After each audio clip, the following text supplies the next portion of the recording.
Friends discount बा रिहाती आपण केमिति सहजरे बाहर कर परिबे देखो मनकर गोटे जिनिसर दाम होची 1500 टंका 1500 टंका आउ आपण ताको डिस्काउंट रे बा रिहाती रे आपण पाई परछंती 20% तो आपण दुकान को केते टंका देबा को पड़िबे कोन करिवे से 1500 टंकार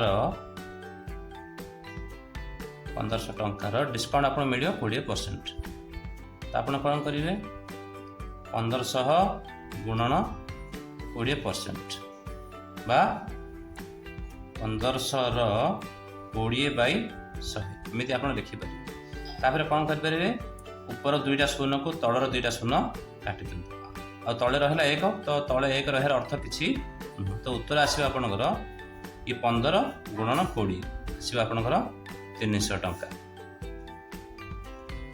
20% हिसाब से आपको डिस्काउंट मिलगला 300 टंका तो दुकान को आप केतना पेमेंट करेंगे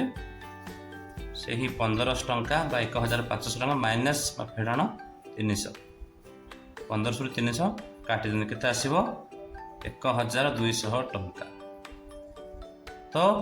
जदि आपण गोटे जिनिस को गोटे जिनिसर प्राइस 1500 टंका ताको जदि आपण 20% डिस्काउंट आपण पाउछंती तो दुकान को आपण पेमेंट करिया पड़िबो 1200 टंका।